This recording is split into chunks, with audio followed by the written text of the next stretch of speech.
The Divine Comedy, a masterpiece of world literature, widely considered the most preeminent of Italian writings. But what is it, and what historical significance does it have?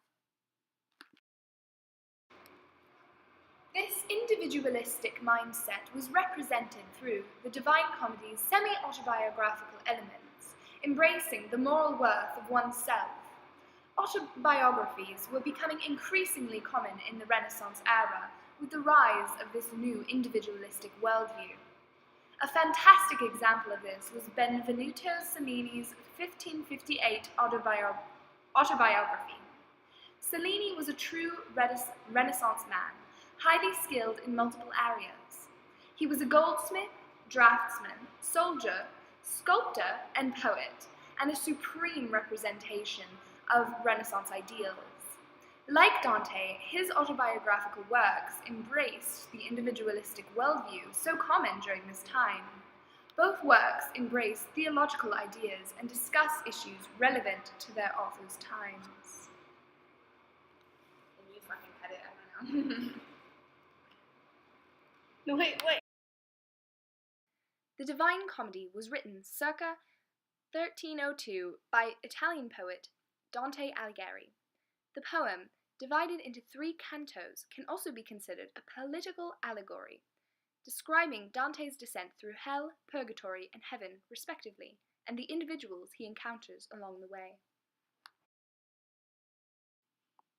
In Florence, the papacy was supported by the Guelph party, while the Ghibelline party supported imperial power.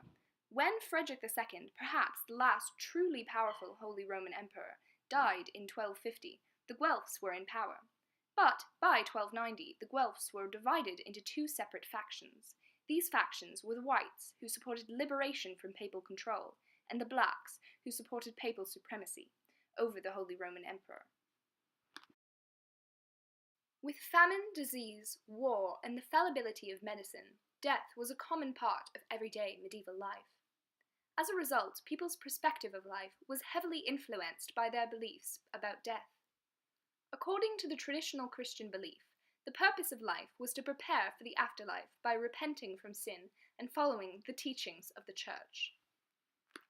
While the structures of Dante's Inferno and Purgatorio represented sin, the Paradiso, or paradise, represented cardinal and theological virtues. In Paradiso, Dante, now cleansed of his sins, ascends to heaven.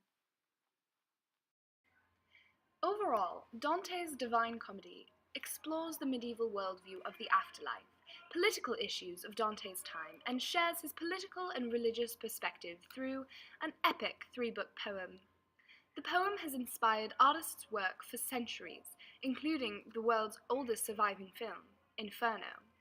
It embraces individualism through its semi-autobiographical elements and the medieval and Renaissance worldviews portrayed. Historians and philosophers have studied its text for centuries since its release, and it has become a world-renowned classic. Medieval worldview, purgatory was a place for the souls of the moderately sinful, where they would spend a period of time to redeem themselves in order to be accepted into heaven. This was accepted as a doctrine of the Catholic Church in the 1200s, and the idea came to influence much of the religious worldview of the late Middle Ages. The living were even prompted to pray for the souls of the dead to lessen the length of their stay in purgatory. But the Divine Comedy was far from just a political allegory. It also represented the medieval worldview of the afterlife, as was developed by the Western Church in the 14th century.